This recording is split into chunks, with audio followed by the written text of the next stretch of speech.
Hello everyone and welcome to my Engaging the Audience project. I will be talking about the viewers of the 1959 musical by Rodgers and Hammerstein, The Sound of Music, and the 1980s to early 90s television show, The Cosby Show. Enjoy.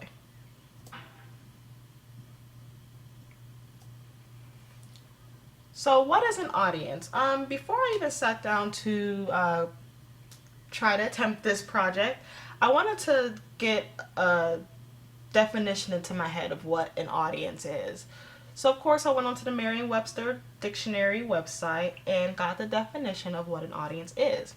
And it states it is a group of people who gather together to listen to something such as a concert, or watch something such as a movie or play. Now, when I was thinking about this project, I kind of got what makes me want to watch something, and usually it's based on a feeling, or I like watching things that I can relate to. I like characters that are in power. So those were just some things that I was getting of what my likes are to continue this project and to see what kind of audiences are attracted to musicals or different television shows. So, audiences in musicals. The Broadway League says that 68% of theater goers are female. The average age is 44 years old. Roughly 80% are Caucasian, and about 8.5 million out of town attendees makes up 70% of box office sales for Broadway.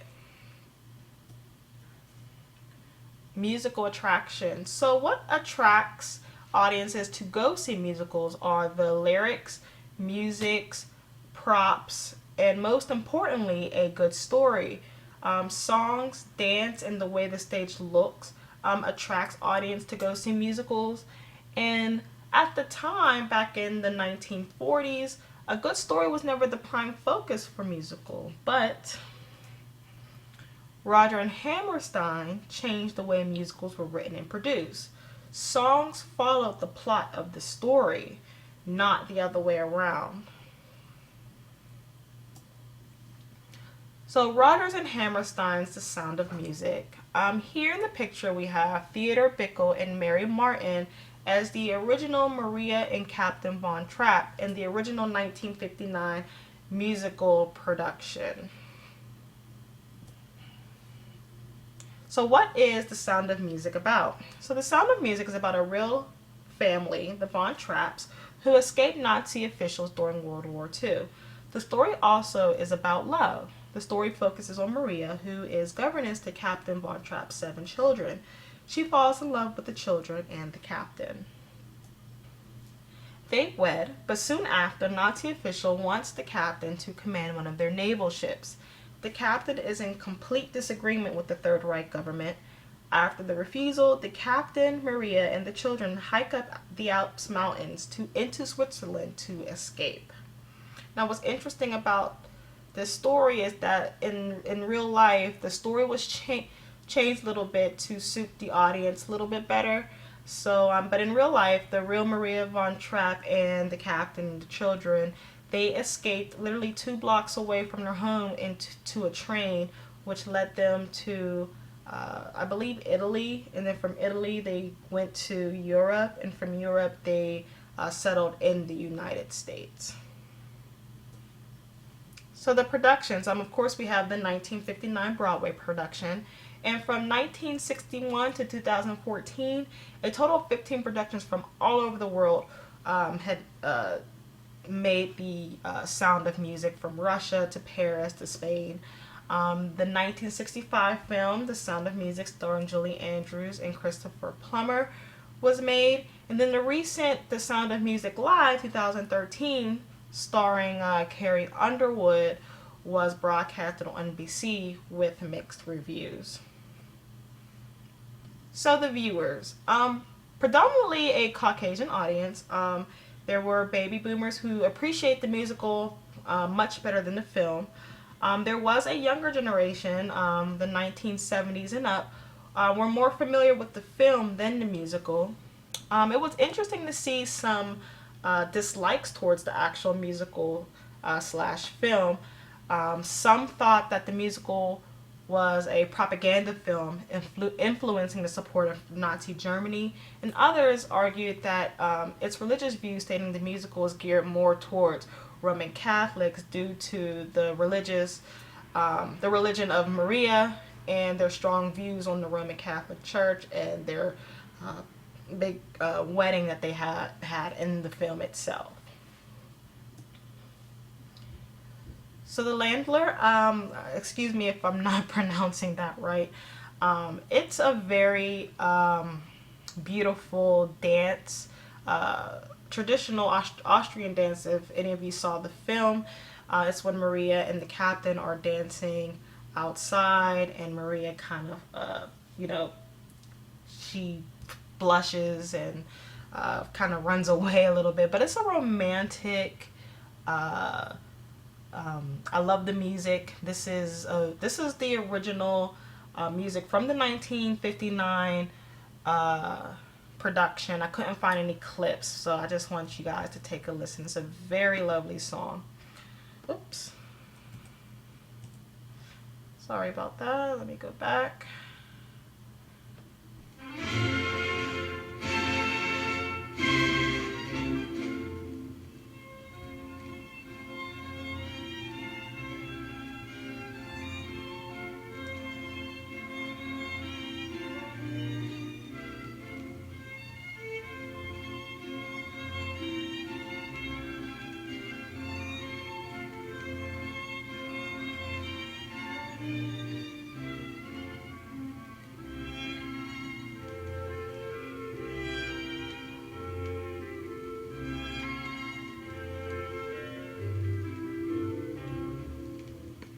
Okay, so most of you are familiar with that. Like I said, it's very beautiful. Even in the film, the way it was shot and how gracefully they were dancing with the music, it was very beautiful. So I just want to share a little bit of that with you guys. So moving on. So audiences in television. There are a wide range of television shows that are different genres and that attract different cultures and interests. Sitcoms or situational comedies began in the early 1940s and 50s, and they were a half hour long and ran weekly as they are today. So the television variety throughout the decades, we have I Love Lucy in the 1950s. That was a huge success. The Addams Family in the 1960s, in which I remember watching as a child on TV Land. In the 1970s, we have shows like The Jeffersons and Good Times. This picture is Good Times. We have James Evans there. And then we have our Golden Girls in the 1980s. That was a huge success. So The Cosby Show. Here we have Bill Cosby and young Raven-Symoné, who plays Olivia. And then we have, of course, the children. We have Bill Cosby, Felicia Rashad, Lisa Bonet, Keisha Knight Pulliam, and there was other colorful characters and actors and actresses throughout the seasons that made The Cosby Show a success. So what is it about? It was created by Ed Weinberger, Michael Lesson, and Bill Cosby, and it's about an upper middle class African American family. Cliff and Claire Huxtable are both professionals in the medical and legal fields, and they have 5 children: Sandra, Denise, Vanessa, Rudy, and Theo. The show centers on the life of the family and their different situations that they encounter together. Some episodes also deal with real life situations such as teen pregnancy and the struggles of having dyslexia. So the show was the most successful sitcom during the 1980s to early 1990s.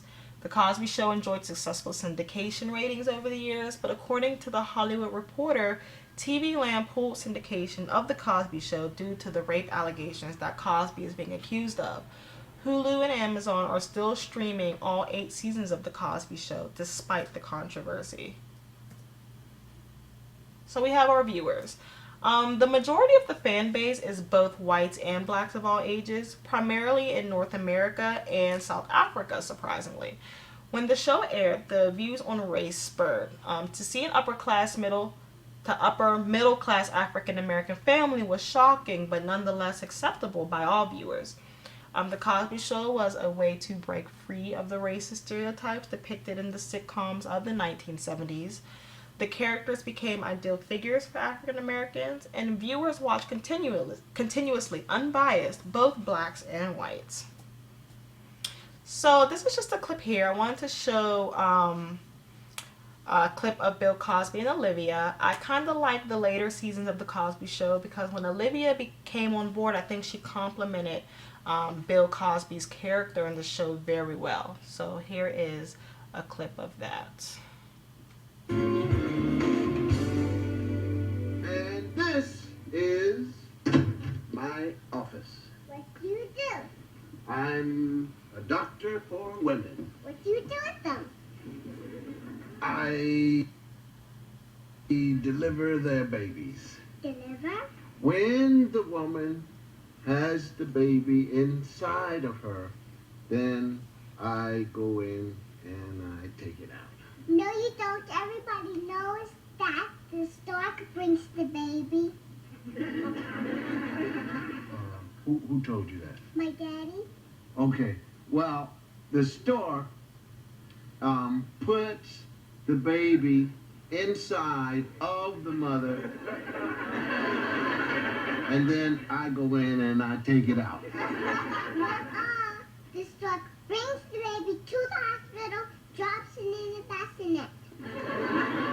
So you say that the baby is not inside the mommy. Then why is it that the mother gets real big? Because she eats a lot of food. Now let me get this straight.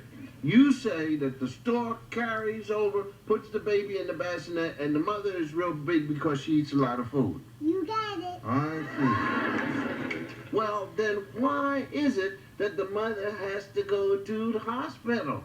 The stork brings the baby to the hospital, drops it in the bassinet. The mommy goes to the hospital and gets it.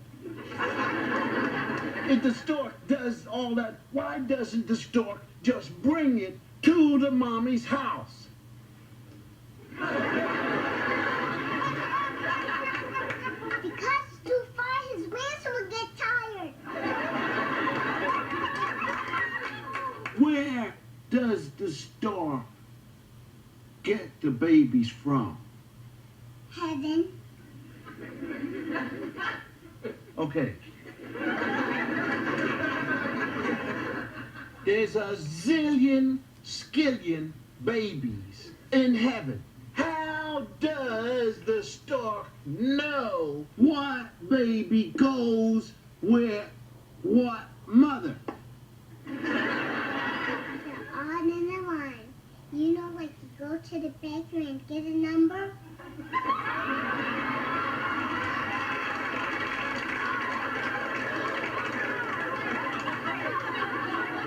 Wow! When I put my hand on the mother, I could feel things moving all around. That's not a baby. What is it? Gas.